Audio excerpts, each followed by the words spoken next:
போன வீடியோ நம்மளே கன்வின்ஸ் பண்ற அளவுக்கு எக்ஸ்பிளேஷன் கொடுத்துட்டு கடைசியில அதுலயே தவறு இருக்குன்னு ஒரு உருட்டி விட்டாரு.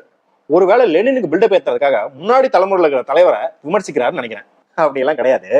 லெனின் உண்மையாகவே ஆரம்பத்துல பிளக்கனோ பயங்கரமா பாராட்டுறாரு. குறிப்பாக எதற்கு அப்படின்னு பாத்தீங்கன்னா, நரோதினிகளோட முரண்படும் போது பிளக்கனோ, நம்பிகளா நீங்க வரலாறு ஹீரோக்களாலையும் வில்லன்களாலையும் ஆனதுன்னு நினைக்கிறீங்க.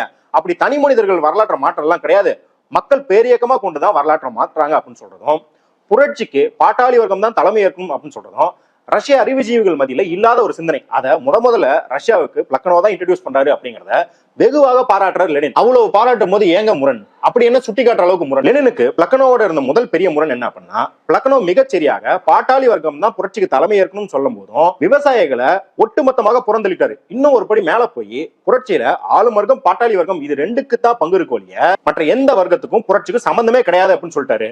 ஆனா லெனின் என்ன சொல்றாரு அப்படின்னா, பாட்டாளி வர்க்கமும் விவசாய வர்க்கமும் ஒன்று திரளாமல் கூட்டணி அமைக்காமல் புரட்சியே சாத்தியம் இல்லை அப்படிங்கிறாரு. ஏங்க கன்ஃபியூஸ் பண்றீங்க? போன வீடியோல நீங்க தான் பாட்டாளி வர்க்கத்தின் தலைமையில தான் புரட்சி நடக்கணும், விவசாய வர்க்கத்தின் தலைமையில் நடக்க முடியாது அப்படின்னு சொன்னீங்க. ஆனா இப்ப விவசாயிகளோட கூட்டணி வச்சாதான் புரட்சி நடக்கும்னு சொல்றீங்க. என்னதாங்க சமாச்சாரம்? சரி, வா வழியிலே வரேன். போன வீடியோல பாட்டாளிகள் சுரண்டப்படுகிறார்கள் முதலாளித்துவத்தினால் அப்படிங்கறத நான் எப்படி சொன்னேன்? போன வீடியோல எப்படி எக்ஸ்பிளைன் பண்ணீங்க அப்படின்னா, உழைப்பாளர்கள் போடுற உழைப்புக்கு அவங்களுக்கு பயன் போய் சேரதில்லை அப்படின்னு எக்ஸ்பிளைன் பண்ணீங்க. கரெக்ட். அப்ப விவசாயிகள் போடுற உழைப்புக்கான பயன் மட்டும் அவங்களை போய் சேருதா? சரிதாங்க. மண்ணு இப்ப சோறாச்சு அப்படிங்கிற மாதிரி அவங்களோட உழைப்புல இருந்தா நம்ம எல்லாம் சாப்பிடுறோம்.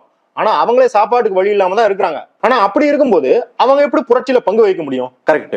அப்ப விவசாயிகளின் வாழ்க்கையை மாறுவதற்கும் முதல் கட்ட கோரிக்கையாக இப்ப அவங்க நிலத்துல வேலை பாக்குறாங்கன்னா அதுக்கான கூலியை உயர்த்தி கொடுக்கறது, இல்ல விளைச்சல்ல சரியான பங்கு அவங்களுக்கு தரது, அதுக்கப்புறம் உழுபவர்களுக்கு நிலம் அப்படின்னு சொல்றது, அதுக்கப்புறம் நிலத்தை நாட்டுடைமை ஆக்கணும் அப்படிங்கிற மாதிரியான கோரிக்கைகள்ல ஒவ்வொரு கட்டமாக விவசாயிகளின் வாழ்க்கையை மேம்படுறதுக்கு அவங்கள புரட்சிகர பாதையில கொண்டு போலாம்.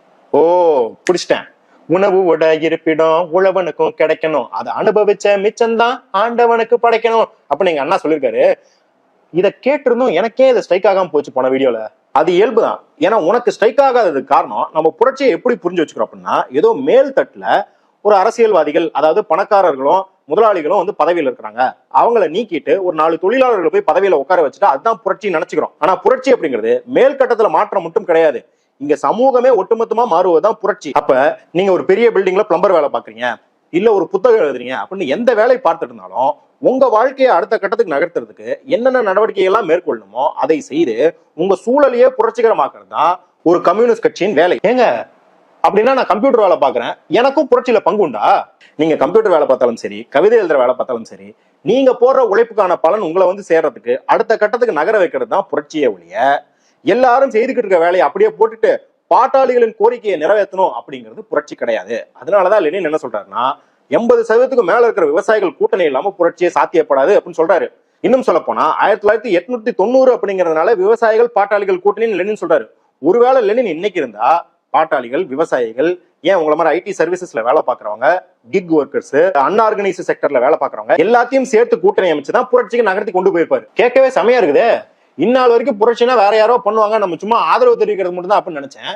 இப்பதான் புரியுது நானாக இருந்தாலும் புரட்சியில பங்கு வைக்கலாம் அப்படின்னு. சரி, அப்ப பிளக்கனோட முரண்பாடு அப்படிங்கிறது இந்த கூட்டணி சம்பந்தப்பட்டது மட்டும் தானா? லெனினுக்கு பிளக்கனோட ஏகப்பட்ட முரண்கள் இருந்தது. அது காலப்போக்குல வேற வேற அமைப்புகளாகவும் வேற வேற செயல் திட்டங்களாகவும் பிரதிபலிச்சது. ஆனா இந்த தருணத்துல நரோதினிகளோடு முரண்படும் போது லெனின் பிளக்கனோடையும் ஒரு விஷயம் முரண்பட்டார் அப்படின்னா அது இண்டிவிஜுவல் டெரரிசம். டெரரிசம் அப்படின்னா தெரியும், அதனால இண்டிவிஜுவல் டெரரிசம். நம்ம நரோதினிகள் என்ன செஞ்சாங்கன்னு பார்த்தோம். ஜார்மன் மேல தாக்குதல் நடத்துறது, இல்ல இந்த அதிகாரியை புடிச்சு கொள்றது அப்படின்னு தனி மனித பயங்கரவாதத்தின் மூலமே சமூகத்தை மாத்திரலாம்னு நினைச்சாங்க அப்படின்னு பார்த்தோம் இல்லையா? பிளக்கனோ இதையும் கண்டிக்காம முதல்ல இமான்சிபேஷன் குரூப் வச்ச வேலை திட்டத்தையும் இதை ஆதரிப்பது போல சில கூறுகள் இருந்தது. அதை லெனின் கடுமையாக விமர்சிச்சாரு. ஏங்க அதான் மார்க்சியம் வயலன்ஸ் ஆதரிக்குது அப்படின்னு ஊருக்கே தெரியும், வயலன்ஸ்னாலதான் புரட்சியே வந்தது அப்படிங்கறதும் தெரியும். அப்புறம் என்ன உங்களுக்கு வயலன்ஸ்ல பிரச்சனையா இருக்குது? மார்க்சியம் வன்முறை ஆதரிச்சுதா, எதிர்த்துதா, இல்ல அதை வச்சு என்ன பண்ணுன்னு சொல்லுச்சு அப்படிங்கறதெல்லாம் 1905 வரும்போது பார்ப்போம். ஆனா இங்க பிரச்சனை வன்முறை கிடையாது, அது இண்டிவிஜுவலா இருக்குதா. அதாவது தனி மனிதர்களா பயங்கரவாதம் செய்வதற்கும் ஒரு வர்க்கமே, அதாவது உழைக்கும் வர்க்கத்துக்கு எதிராக ஆளும் வர்க்கம் தாக்குதல் நடத்துறதுக்கு, தங்களை தற்காத்துக்கும் அதற்கு எதிர்வினை ஆற்றுறதுக்கும் ஒரு வர்க்கமே ஆயுதம் ஏந்துவதற்கும் பெரிய வித்தியாசம் இருக்குது. ஆக இங்க டிஃபரன்ஸ் அப்படிங்கிறது அது இண்டிவிஜுவலா இருக்குதா இல்ல கிளாஸாக இருக்குதா அப்படின்றதா பிரச்சனை. ஐயா வழக்கம் போல ஒரு உதாரணத்தோட சொல்லிட்டீங்கன்னா டக்குன்னு புரிஞ்சுக்கோங்கள, எதுக்கு இப்படி போட்டு குழப்பிக்கிட்டு. சரி, இப்போ ஒரு வர்க்கமா சேர்ந்து ஒரு கோரிக்கைக்காக ஆளும் வர்க்கத்தோட பேச்சுவார்த்தை நடத்தணும்னு வச்சுக்கிறோம்.